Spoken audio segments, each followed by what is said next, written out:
탄력성 문제 보면은 여기에 32에 2, 3, 4, 5,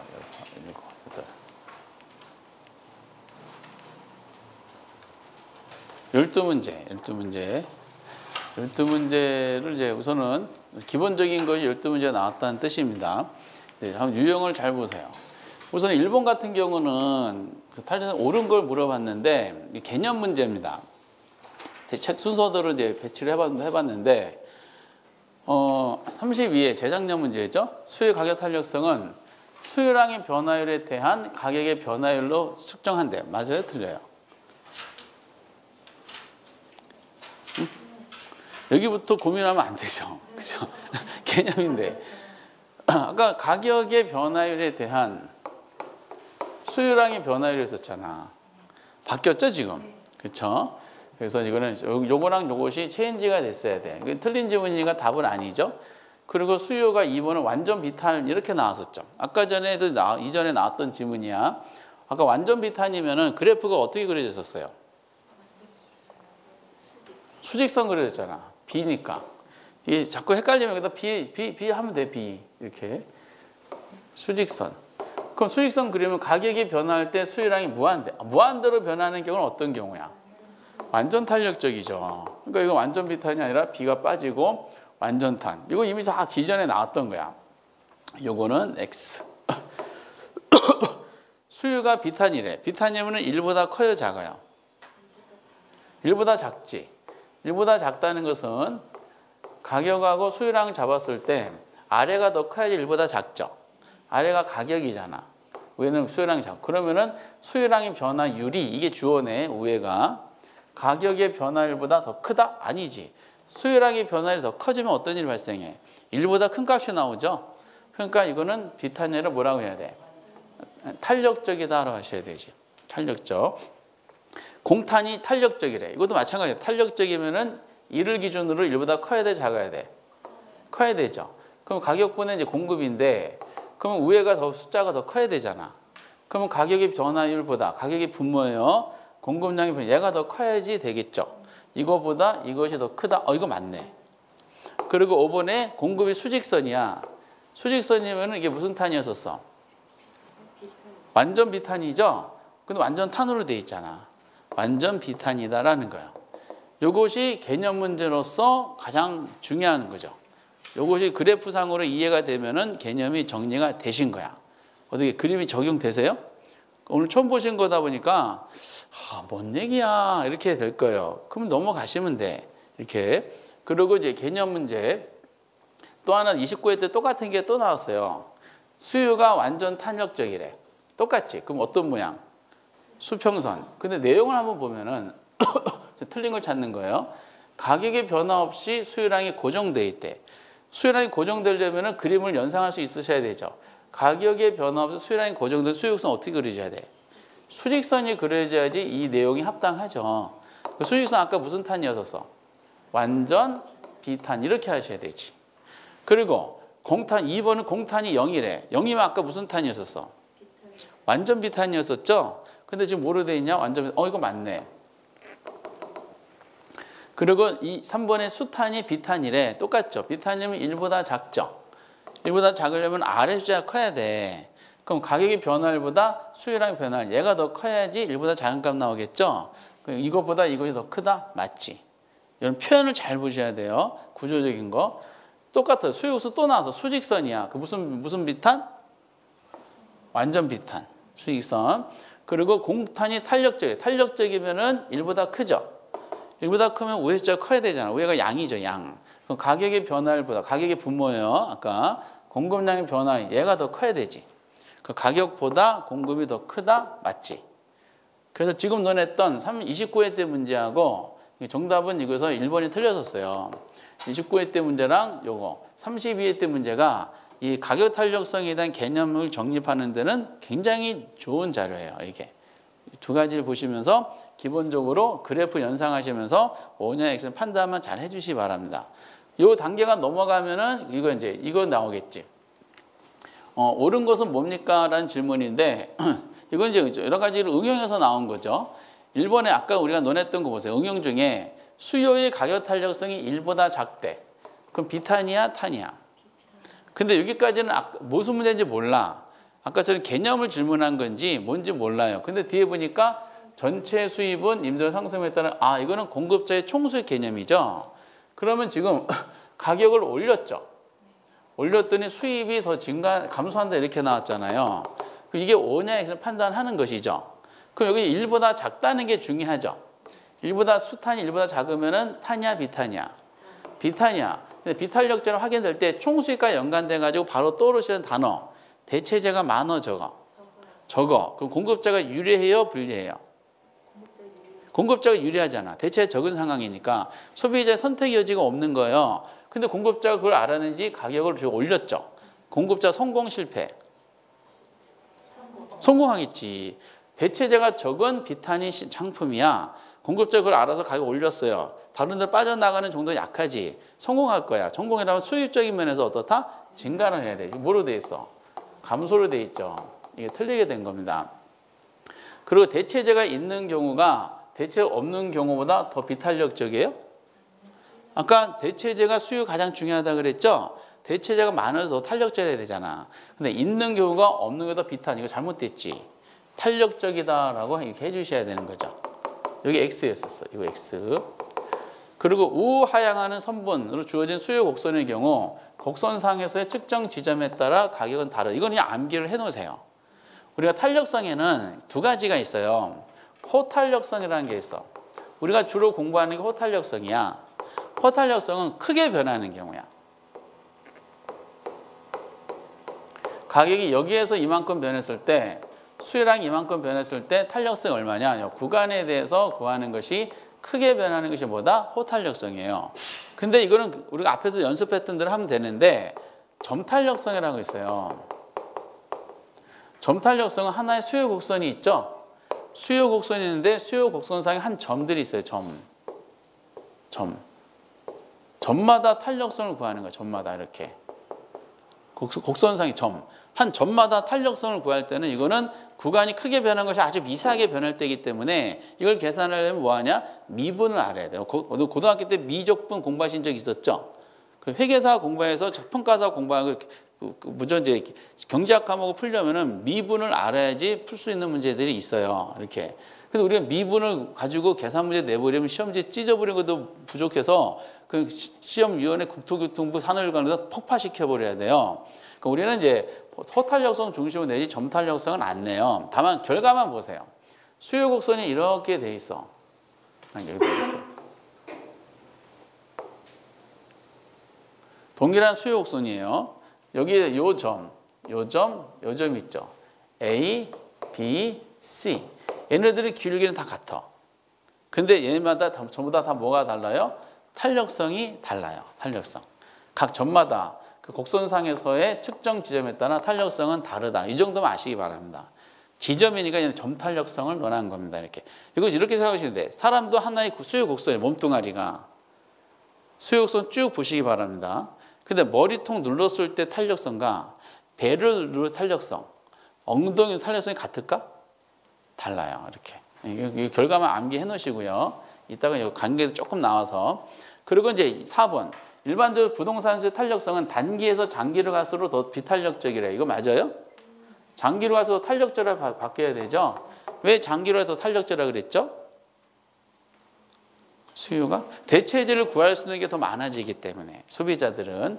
그리고 부동산 용도전에 용이할수록 수요는 탄력성이 작아지는 커지죠.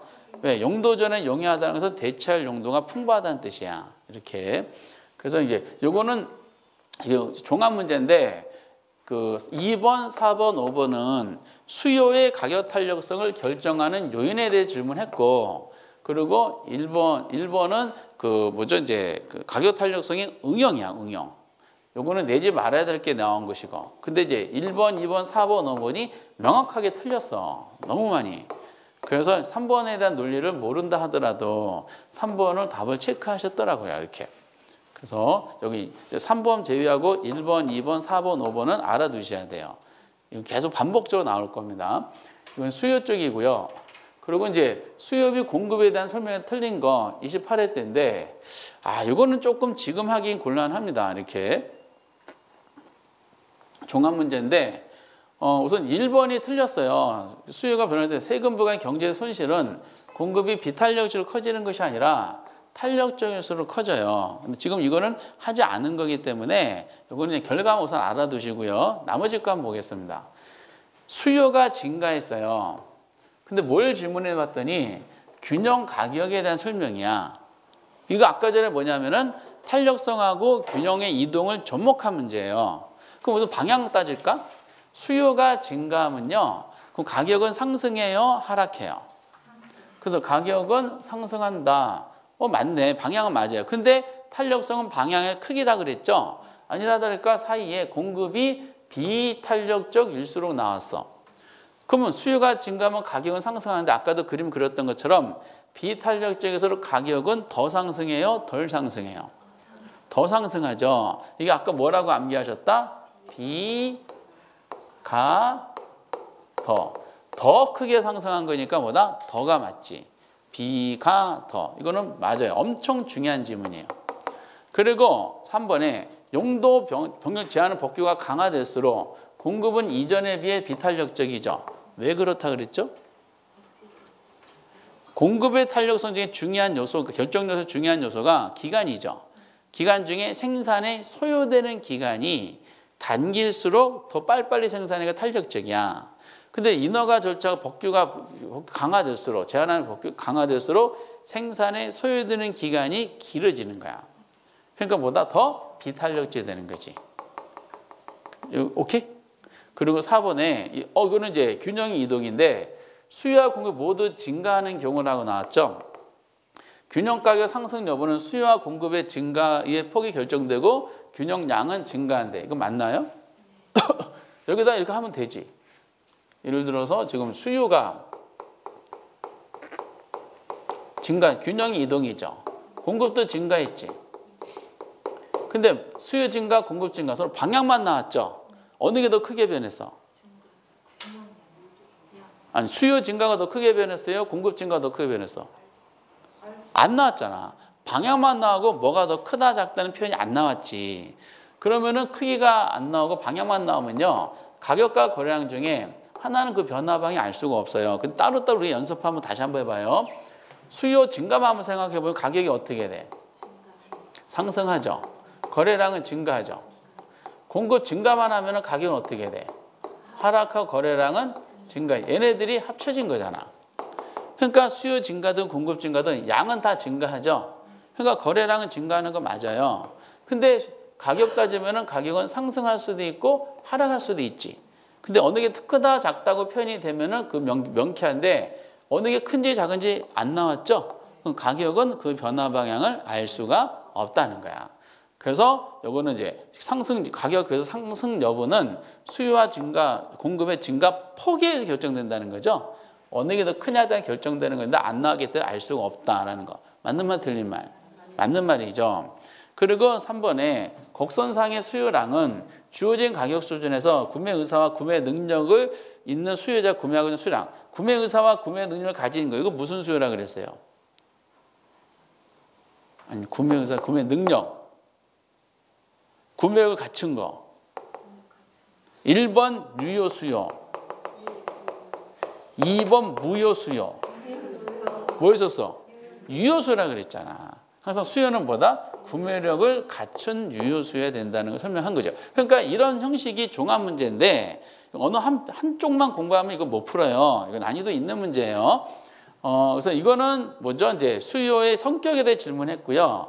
4번은 균형의 이동에 대해 질문한 것이고 3번은 공급의 가격 탄력 결정 요인이고 요거는 뭐죠? 이제 그 균형의 이동과 탄력성을 접목한 균형의 그러니까 가격 탄력 응용이었었고 요거는 조세기차에서 나오는 내용입니다. 근데 이게 되게 어려운 지문이었었어요. 1번이. 나머지들은 이제 근데 이 내용들이 다 의미가 있어요. 그래서 이거는 이제 개인적으로는 참 잘 만든 문제 유형인데 수험 공부하시는 입장에서는 이런 문제가 좀 까다로워요. 하나만 보면 안 되고요. 다 알아두셔야 됩니다. 정답은 1번인데 1번은 지금 논하지 않았기 때문에 설명하지 않도록 하겠습니다. 정답은 1번. 그리고 이제 또 하나 5번 문제 보면은 틀린 거 기본적인 내용인데 이것도 종합 문제네요. 수요와 공급이 모두 증가하게 되면은 아까 그 논리죠. 수요 공급 모두 증가했어. 거래량 어떻게 됐었어요? 증가했었죠. 아까 28회 때잖아. 이거 29회 때죠? 똑같은 질문이 또 나온 거야. 그리고 수요 탄력성이 완전 탄력적인 경우 이렇게 나왔죠. 근데 뭘 물어봤냐 봤더니 균형가 거래량 물어본 거예요. 그러면 이제 우리가 수요가 완전 탄이면 어떻게 그려? 수요를 수평을 그리고요. 공급은 어떻게 그려요? 우상향으로 그려놓고 최초의 균형을 잡아놔야 되잖아요. 근데 조건이 뭐다? 공급이 증가했어. 얘가 움직여야 되지. 어느 쪽 움직여? 우측으로. 그 가격은 변하지 않고 거래량만 증가했지. 맞지? 균형 이동과 탄력성 문제죠. 그리고 해당 주택 가격, 해당 가격이죠. 변화했던 수요량이 변해. 수요량이 변화야? 수요의 변화야? 수요량이 변하니까 수요량이 변하면 어떻게 변한다? 동일한 곡선 상에서 이동. 맞아, 틀려? 맞죠? 상에서 점이 이렇게 이동이 나타나는 게 수요량이에요. 기본 문제 낸 거죠. 수요량이 변화 개념. 그리고 수요가 증가했어요. 뭘 물어봤냐 봤더니 또 균형가 논리네. 그럼 수요가 증가하면 가격은 상승해요? 하락해요? 상승하죠. 근데 이제 이건 상대방의 공급의 탄력성인데 수요가 증가하면 가격은 상승하는데 지금 가격이 더 크게 상승한다 돼 있죠? 그러면 가격은 더 변했다는 뜻이야. 아까 무슨 문제야? B가 더지, B가 더. 근데 상대방의 공급이 탄력적일수록이야, 비탄력적일수록이야? 비탄력적일수록 가격은 더 크게 변해야 되죠. B가 더. 근데 지금 뭐로 돼 있어? 탄력적으로 되니까 잘못됐지. 비탄력적이지. 근데 지금 이게 29회 때거든요. 지금 4번 지문 한번 보시면요. 28회 때 지문이 있었죠. 아까 28회 때 2번 지문과 지금 똑같잖아. 다음 28회 때는 비탄력일수록 가격은 더 변한다 그래서 옳게 나왔던 거를 바로 다음 연도 29회 때는 틀리게 내버렸잖아. 그리고 이게 틀리게 되게 정답이었어. 비탄력에서. 문제 지문은 돌고 돌아요. 또 틀리고 또 틀리고. 그리고 공탄은 공급의 가격 탄력성은 단기에 비해 장기에 더 크게 나타나죠. 장기가 더 탄력적이지. 그냥 단기 장기로 표현했잖아. 그냥 단기 장기로 표현하면 장기가 더 탄력적이에요. 그냥 단기 장기로 하면 얘는 생산에 주어지는 기간으로 이제 생각을 해주시라 그랬어요. 이런 문제도 저도 되게 좋아하는데 종합적인 문제로 그러니까 이런 거를 많이 풀어보셔야지 전체적으로 본인도 알게 모르게 실력이 점점 올라가게 되겠습니다. 이런 문제 푸실 수 있겠어요? 지금은 여러분 처음 보신 거니까 지금 여러분들한테 이건 난이도 엄청 어려운 거예요. 이게. 그래서 원래 기출문제는 1월 달에 하는 것이 아니라 한 5월 달 정도 해야지 적정한데 좀 지금은 무리가 좀 있어요. 어떻게 하면 좋아? 지금은 유형만 캐치하세요. 저렇게 나오는구나. 뭔 얘기인지 몰라더라도 그냥 넘어가자. 뭐 이런 식으로 부담 없이 해주시기 바랍니다. 정답은 4번. 6번도 보면은 똑같아요. 30회. 수요의 가격 탄력성 완전 탄력적일 때 수요가 증가할 경우 또 균형 문제구나. 아까 나왔던 지문이야. 수요가 완전 탄이에요. 공급은 이렇게 우상향으로 만들어 놓고 수요가 증가했지. 아까 그 문제죠. 다시. 이 상태에서 지금 뭐가 변했어? 수요가 변했지. 그럼 여기에 변해야 되잖아. 그럼 얘가 증가하려면 어디로 간다 그랬어? 그렇죠. 모양성 위로 가는 거죠. 이렇게 위로 수요가 증가했으니까 그럼 가격은 어떻게 됐어? 상승하고 거래량은 증가했지. 가격은 틀렸지. 변하지 않는 것이 가격은 상승하게 됩니다. 이게 X였었고요. 이게 정답이었어요. 여기 좀 논란이 됐던 것이고 오피스텔에 대한 대체재가 감소함에 따라 대체재가 줄어들었대. 그럼 수요의 가격 탄력은 커져야 작아져요? 작아지지. 아까 대체재 많아서 탄력재라 그랬죠? 오피스텔 대체재 줄어들었으니까 더 비탄력적이니까 탄력성은 작아진다. 맞지? 3번에 이것도 또 이제 그 세금 조세 기착에서 나온 거니까 3번은 그냥 맞다고 보시고 나중에 이제 조세 기착할 때 한번 해보도록 하겠어요. 이것도 4번이 이건데 임대주택 수요의 가격 탄력성이 1이야. 무슨 탄력적이야? 단위 탄력적이지. 근데 뭘 물어봤더니 임대주택 임대료를 하락시켰대요. 전체 수입, 공급자의 전체 수입이에요. 그럼 전체 수입이 증가하고 감소하는 경우는 가격이 조작에 따른 만약에 변화가 일어날 때는 그 가격이 수요가 이제 비탄 탄일 때잖아. 근데 지금 무슨 탄이야? 단위 탄력적이지. 단위 탄력제는 가격의 변화랑 수요량의 변화가 똑같죠. 그러니까 가격을 올리든 내리든 전체 수입은 변하지 않아요. 그러니까 지금은 임대료가 내렸네. 그렇다 하더라도 전체 임대료는 변하지 않는다. OX. 맞아요. 이렇게. 그래서 단위 탄력적 때는 현재가가 최선의 가격이에요. 올리든 내리든 수입적이면 변하지 않습니다. 그리고 이제 5번에 일반적으로 임대주택 건축하여 공급하는 기간이 짧을수록 이게 뭐예요? 공급하는 기간이 짧다는 것은 공급의 생산에 소요되는 기간이 단기일수록이야, 장기일수록이야? 단기일수록이죠. 그럼 빨리빨리 생산한다는 뜻이죠? 그럼 생산량이 많겠어, 적겠어? 많겠지. 탄력적이야, 비탄력적이야? 탄력적이야. 탄력성은 커진다. OX. 5가 되는 거야. 5. 그래서 이 문제, 이 당시 30회 때 이거 다 중요한 지문들이에요. 이게 지금 이런 게 나오는구나라고 보시기 바랍니다. 그래서 어쨌든 틀린 것은 몇 번이다? 1번이야. 이거 이신청 엄청 했는데 1번이 이런 수요가 어떻게 증가하는 경우가 있나 해가지고 이거 이신청했어요. 안 받아줬어. 근데 안 받아주니까 이거 행정소송까지 갔어요. 근데 얼마 전에 발표 났죠. 이거는 기각됐어요. 이거는 정답이 이거다. 그래서 틀렸다. 안 받아준다. 그래서 논리적으로 틀린 게 없다라는 식으로. 이것 때문에 저는 지금 그 당시 많이 개인적으로 이제 에피소드가 있습니다. 이렇게. 6번의 경우는 1번. 1번. 유형만 보시고 7번은 요거를 한번 해볼게요. 요거 31회 때인데 출제원이 이거 욕심을 부린 겁니다. 어떤 욕심이냐면은 아까 우리가 공급자의 총수입이 있죠. 공급자의 총수입이 늘리는 방법은 수요가 비탄일 때는 공급자가 가격을 올리는 게 기존보다 가격 올리는 게 수입면에 증가했었어요. 근데 수입을 능가시켜야 되는데 제품이 만약에 탄력적인 물건이야. 탄력적인 물건 가격 올리는 것보다 어떻다? 현재가보다 내리는 게 더 타당해요. 그러니까 제품이 비탄인 제품은 공급자 가격 올리면은 기존보다 수입이 늘어나고 탄력적인 제품은 기존보다 가격 내리면 수입이 늘어나요. 그러니까 지금 탄력적이든 비탄력적이든 현재가가 지금 최선의 가가 아니라는 뜻이에요. 근데 아까 단위 탄력제는 가격을 올리든 내리든 전체에서는 변하지 않았죠. 이 말은 뭐다? 현재가가 수입면에서 최선이라는 뜻이에요.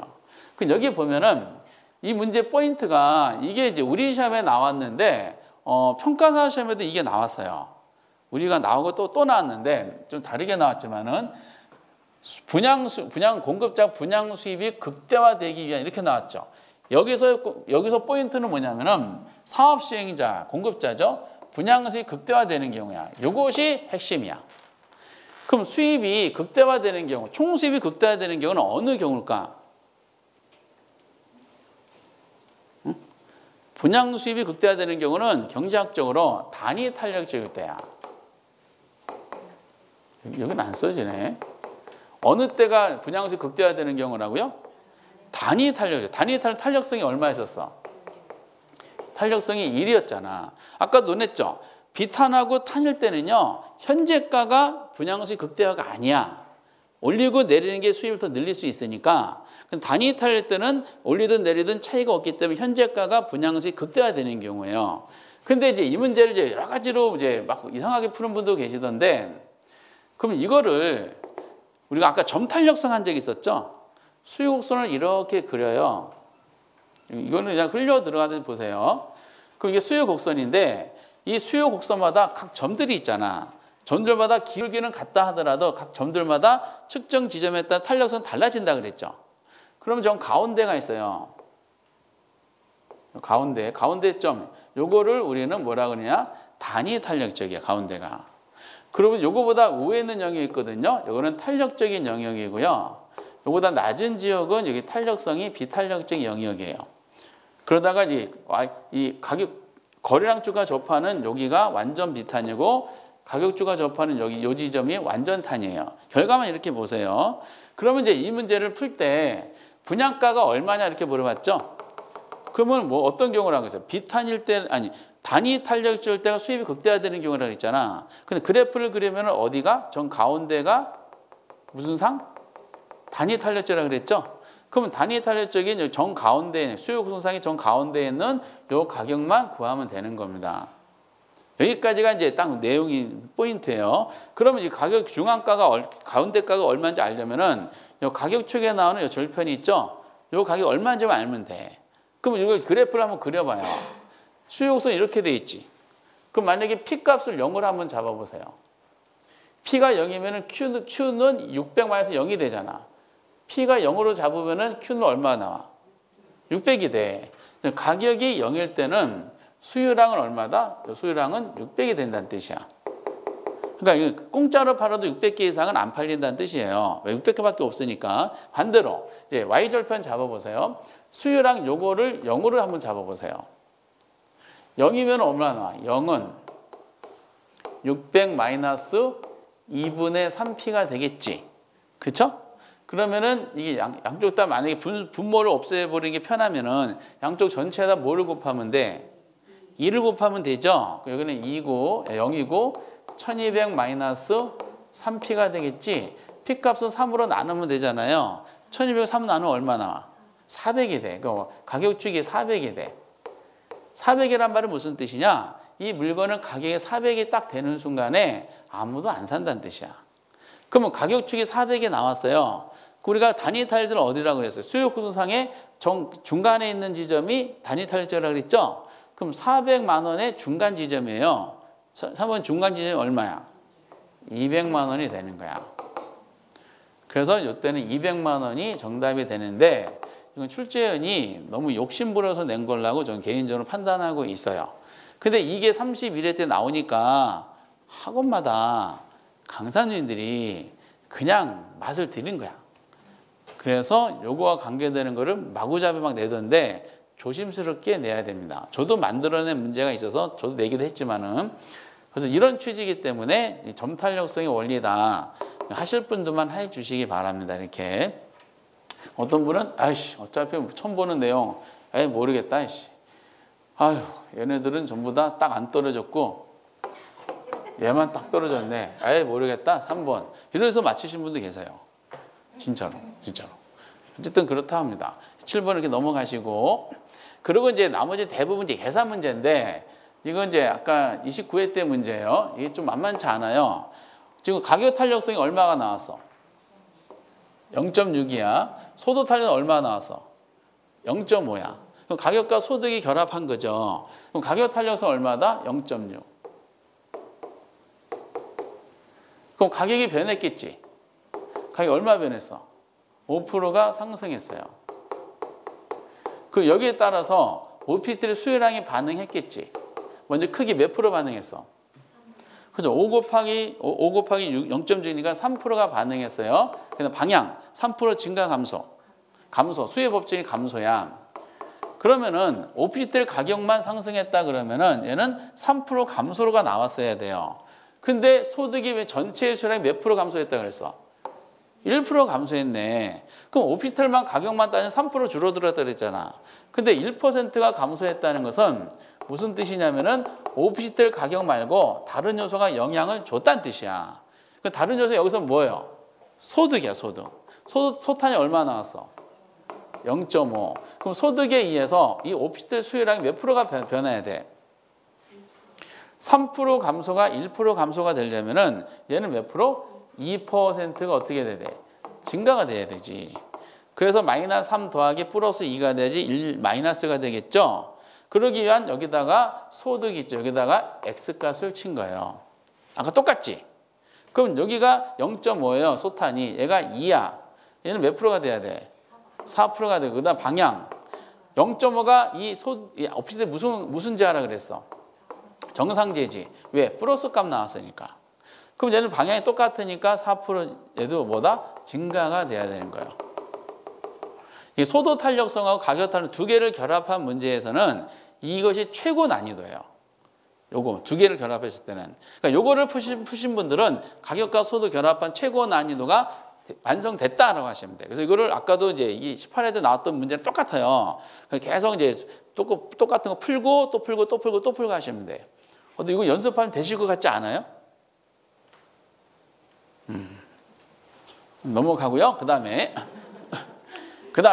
교차 탄력성이 더 많이 나와. 교차 탄력 개념적인 측면으로 나오는데 교차 탄력성은요. 다른 재와 가격 변화에 대한 해당 재와 수혜량이 변화율이잖아. 근데 보통 전형적으로 이렇게 나열하는 경우가 있어요. 그럼 얘네들은 뭐하고 뭐를 적용하는지에 대한 개념이야, 개념.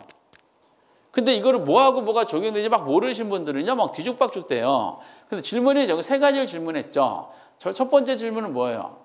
이 아파트 수요의 가격 탄력성을 질문했잖아요. 이거 가격 탄력 질문한 거야. 그럼 뭐가 변해야 돼? 아파트 가격하고 아파트 수요량의 변화가 나와야 되잖아요. 아파트 가격 얼마 변했다 그래서? 10%가 변했지. 아파트 가격이 10%가 변했네. 그 아파트 수요량이 나와야 되잖아. 아파트 가격이니까 아파트라는 해당재와 수요가 나왔네. 아파트 수요량 몇 프로 변했어? 5%가 변했네. 그럼 5를 10으로 나누면 얼마 나와? 0.5지. 그 0.5가 나와야 돼. A는 0.5야. A는 0.5. 그럼 0.5란 수치가 낸 경우도 있는데 지금 0.5가 탄이냐 비탄이냐 질문했지. 0.5가 탄이야 비탄이야? 비탄이지. 왜? 아니 1보다 작으니까. 탄하고 비탄을 구분하는 것은 무조건 1가지고 하는 거야. 1보다 크면 탄이고 1보다 작은 비탄이고 이렇게. 0.1보다 작은 얘는 비탄이야. 그럼 비탄이라는 것이 1, 3, 5 3개가 있었어요. 두 번째는 뭐냐면은 교차 탄력성 질문했어요. 오피지텔 수요의 교차 탄력성. 그럼 아파트가 어디에도 미친 거야? 오피지텔 충격 준 거지. 그 교차 탄력 다른 재화잖아요. 그럼 뭐가 변했어? 아파트 가격이 변했지. 아파트 가격 얼마 변했어? 아까 똑같은 10%가 변했지.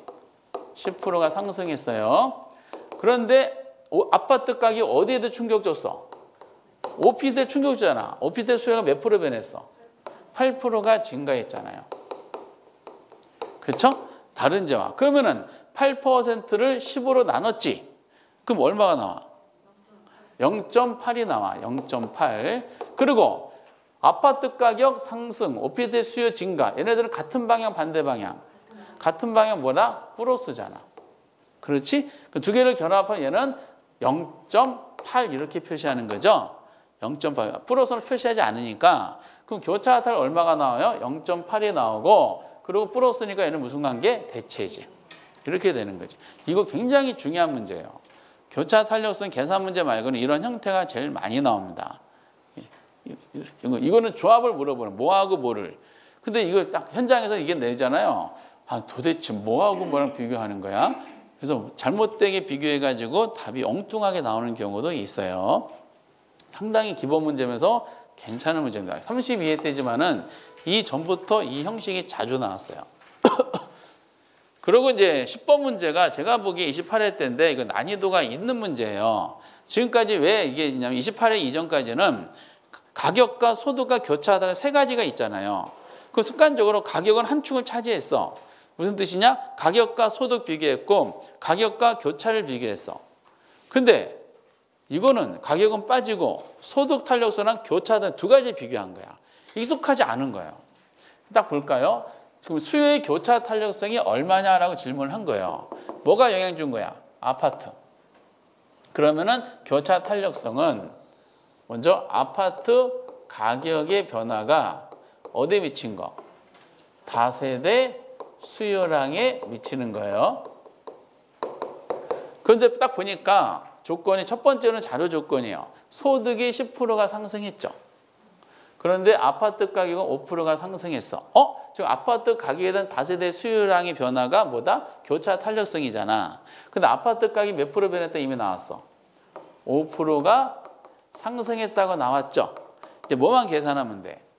다세대 요것만 계산하면 수요량만 보면은 교차가 나오지. 근데 소득이 10% 상승했고 아파트 가격 5% 상승했을 때 다세대 수요량은 얼마 변했다 그랬어요? 8% 증가했다 그랬지. 그럼 소득 탄력성이 나오겠지. 소탄이 얼마 나왔어? 0.6이야. 소득 탄력성은 0.6이 나왔어요. 똑같은 방식이야. 소득이 얼마 변했다고요? 소득이 10%가 뭐다? 상승했어. 그렇지. 그럼 소득에 의해서 뭐다? 다세대 수요량은 몇 프로 변해야 돼? 6%가 증가해야 돼? 감소해야 돼? 증가해야 돼. 정상되니까. 그렇죠. 그런데 소득이 지금 10%가 상승했어요. 그런데 소득만 가지고 6%가 증가했어야 되잖아. 근데 다세대 수요가 몇 프로 증가했다 나왔어?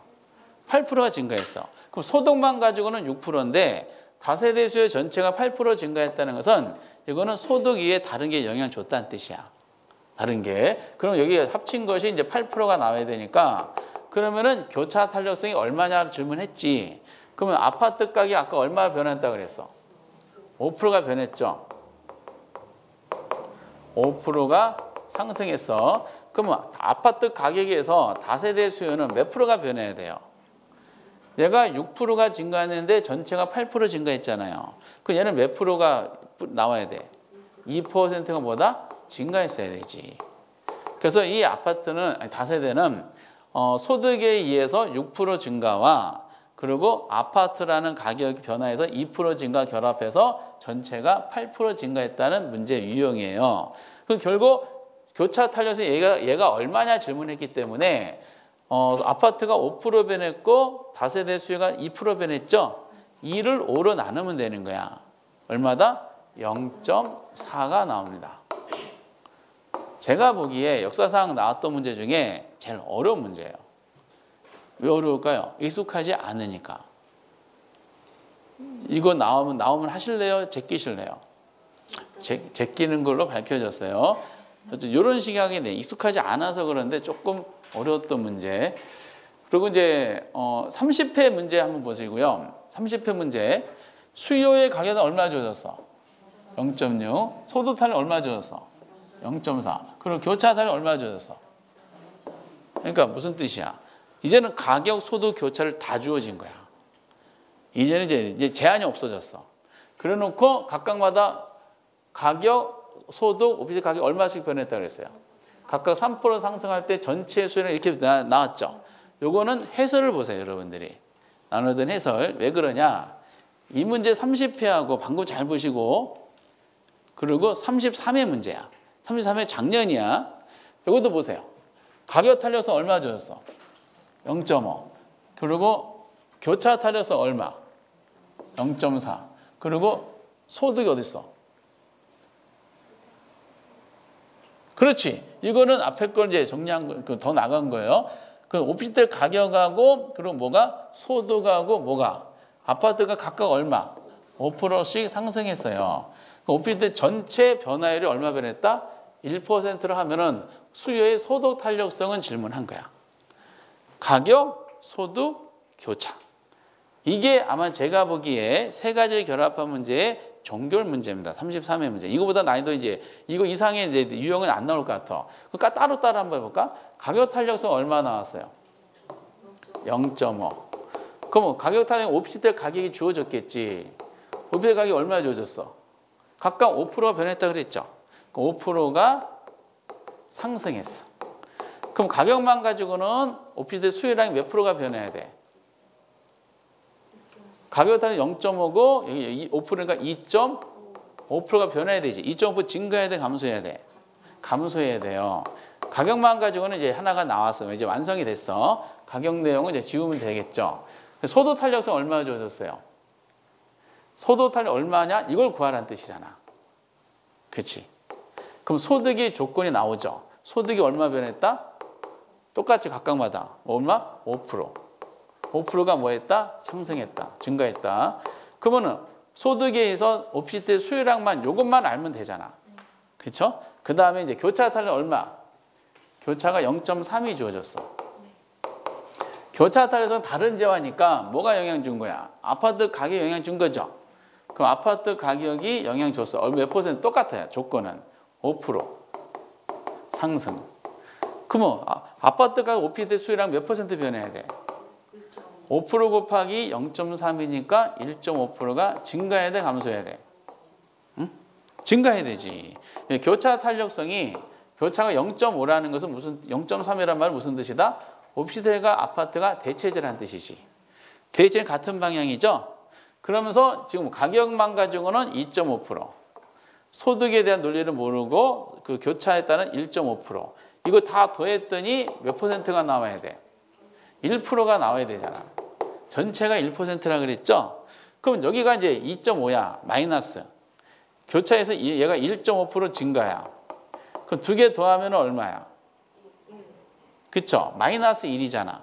마이너스 1이 플러스 1이 돼야 되잖아요. 얘는 얼마가 나와야 돼? 2가 나와야 돼. 2%가 증가가 돼야 되지.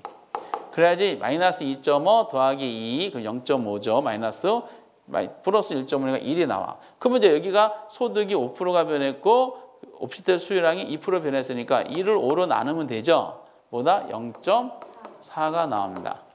이렇게. 패스. 그래서 이런 것만 이제 모아놓고 푸셔도 재밌어요. 그래서 수요 공급에 대한 난이도가 이런 문제가 나오면 현장에서 분위기가 좀 이상하면은 이 문제는 패스해도 시간적으로 문제가 된다 패스해도 상관없는데 그 5문제는 우리 4문제를 목표로 하게 되는 겁니다. 이런 문제 때문에 유형이 이제 이게 어쨌든 지금 계속 나오고 있죠. 계산 문제가. 최근 6년치만 하더라도 지금 뭐야 지금 하나, 둘, 셋, 넷, 다섯. 6년 동안 5문제 나왔다는 것은 그냥 낸다는 뜻이야. 아무 생각 없이. 근데 난이도 이제 상한선이 도달했다. 시험 유형은 다행스럽게 생각합니다. 이렇게 이제 고통을 준 거를 경기 변동에서 잘 마무리 져줘요. 경기 변동 틀린 거죠. 보면서 공부 안 하신 분들 맞출 수가 있을 것 같아. 부동산의 지역별로 다르게 나타나고 같은 지역에서도 부분 시장에 따라 다른 양상 보인대. 그렇죠? 지역별로 상이하고 유형별로 상이하고 경기 변동은 자꾸 그냥 거래당도 확인하는 이거 측정 지표니까 넘어가시면 돼. 이런 거 장난 안 치니까. 부동산의 일반 경기와 동일한 주기와 진포를 규칙적 반복적으로 순환해요? 말이 안 맞지. 불규칙적이고 반복은 맞죠. 동일하지 않는 주기지. 동일하지 않는 주기와 진폭으로 불규칙적으로 이렇게 나와야 돼. 보자마자 이거 틀렸어요. 그리고 상승 국면이야. 상승 국면은 우리가 그림을 그려보면 아까 이랬었죠. 여기가 회복시장, 여기가 상향시장, 후퇴시장, 하향. 가운데 잘라서 중개업자 왼쪽은 누구 중시? 매도자. 오른쪽은 이렇게 나오죠. 감정표가 왼쪽은 하한가, 오른쪽은. 그래서 회상후와 도수, 하상 이랬잖아요. 그런데 상향시장은 왼쪽이잖아. 왼쪽이니까 옛날에 거래했던 사례가격은 현재 시점에서 하한가 돼야 돼, 상한가 돼야 돼? 왼쪽이니까 하한가 돼야 되지. 맞지? 그리고 업무용 부동산이에요. 경기가 하강 국면이 장기화되면 공실이, 이건 공부 안 해도 당연한 말 아니에요? 업무용 부동산인데 장기화되면 공실이 증가하지 이렇게. 답이 몇 번? 그러면은 이것도 2.5점이고요. 이 문제도 탄력성 계산하는 거 13번 이것도 2.5야. 같은 2.5야. 난이도는 천차만별이에요. 천차만별. 그래서 이런 문제가 좀 시간이 걸리거든 패스한 다음에 나머지에서 시간 빨리 푸시 남는 거를 이제 있을 때 돌아오시면 되는 겁니다. 정답 3번. 이게 29회 때예요. 31회 때. 지금 잘 보세요. 29회 31회예요. 그렇죠? 그럼 30회 때는 안 나왔다는 뜻이야. 그러면 이제 틀린 거로 똑같이 나왔어요. 부동산 경기란 시장 전환 상승하는 거. 여기가 당연한 논리고 부동산 경기는 일반 경기와 같이 일정한 주기와 동일한 진폭을 규칙적, 안정적, 반복적, 순환. 맞아요, 틀려요? 지금 이게 31회잖아. 그럼 아까 전에 29회죠. 2년 전에 나왔던 거. 바로 전에요. 30회 안 나왔으니까. 이때 정답 3번이었었죠. 동일하지 않는 주기와 진폭으로 불규칙적으로. 똑같은 데서 정답이 나온 거야.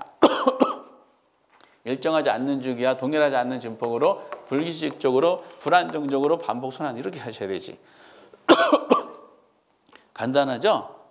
경기 변동 이래요. 그리고 부동산 경기는 일반 비해 저점이 깊고 정점이 높죠. 무슨 뜻이다? 진폭이 크다는 뜻이야. 진폭 크다 맞죠? 부동산 경기는 주기가 더 길다. 맞죠? 진폭 크고 주기 길어요. 그리고 또 나왔어. 회복시장이야. 회복시장이니까 왼쪽 국면이죠. 그 옛날에 지금 무슨 가라고 해야 돼? 하한가가 돼야 돼요. 맞지? 그쵸?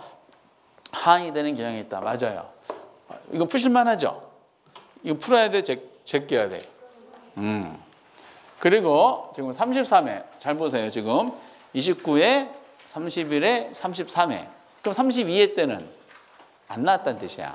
2년마다 한 번씩 나오는 게 확인이 되고 있죠. 34회 때는 안 나오겠지. 이게 나와야 되는데. 근데 그 기준선 파괴될 수 있으니까. 근데 이거 공부 안 해도 맞추게 했더라고. 옳은 거예요, 옳은 거. 상향시장이야. 좋은 거죠. 왼쪽 국면이야.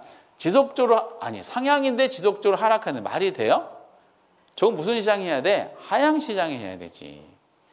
야, 공부 안 해도 이건 이상하다. 후퇴 시장. 후퇴 시장은 경기상이 지속적으로 진행돼 경기의 정점에 도달한다? 이건 후퇴 시장이 아니지. 뭐라고? 지속적으로 정점에 도달하는데 뭐다? 상향 시장이지.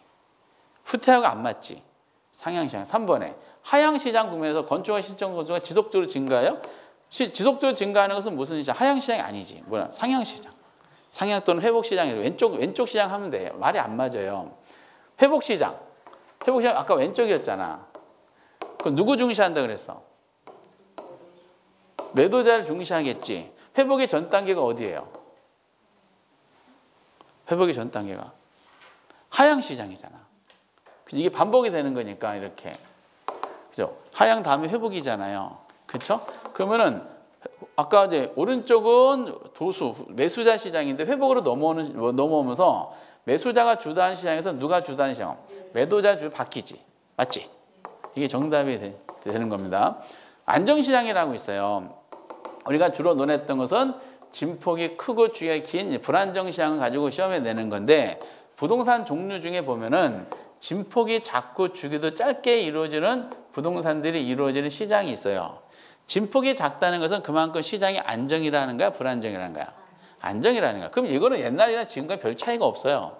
그렇기 때문에 안정시장이 있는 부동산들은 과거의 사례가격이나 새로운 가격과 차이가 없기 때문에 과거는 새로운 가격 결정하는데 기준을 활용할 수가 어렵다가 아니라 활용한다라고 하셔야 돼요.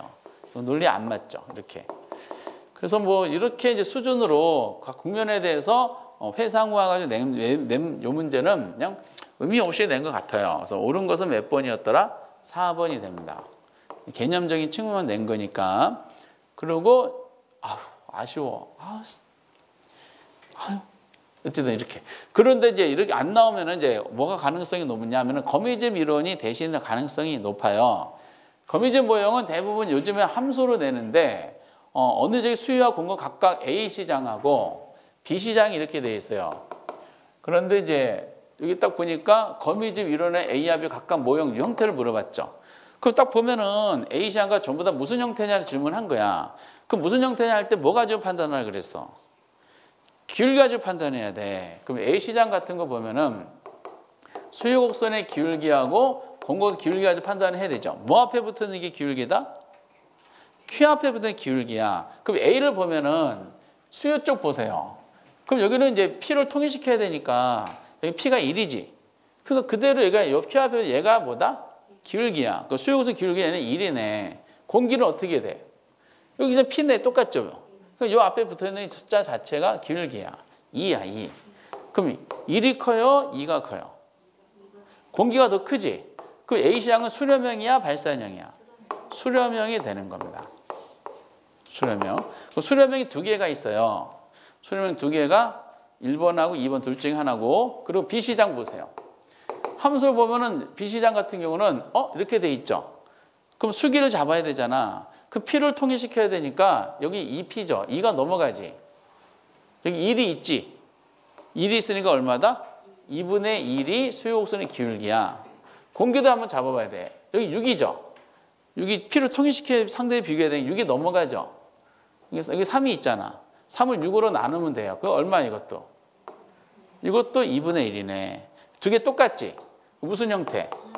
순환형이 되는 겁니다. 그래서 수렴형과 순환형이 나와 있는 1번이 정답이에요. 이게 몇 회다? 29회야. 그럼 29회인데 31회 이렇게 나왔어요. 그럼 31회 보면은 간단하게 나왔어. 뭐 형태? 수탄이 공탄보다 크다. 이게 더 크네. 수탄이 더 크지? 수탄이 더 큰 무슨 형태? 수렴형 두 개. 1번 중에 하나죠. 그리고 여기 두 번째 기울기야. 수기가 공기보다 크다. 이게 더 크네. 그 공기가 더 커야지 수렴형인데 지금 수기가 더 크지. 무슨 형태? 발산형이지. 기울기는 공기가 커야지 수렴형인데 지금 뭐가 더 크다고 나왔어? 수용은 기울기가 더 크다고 나왔기 때문에 이거는 발산형이야. 그 몇 번? 2번이야, 2번. 이건 이제 행운이거든. 이렇게. 그리고 이제 그 32회 때 또 함수가 나왔어요. 무슨 형태?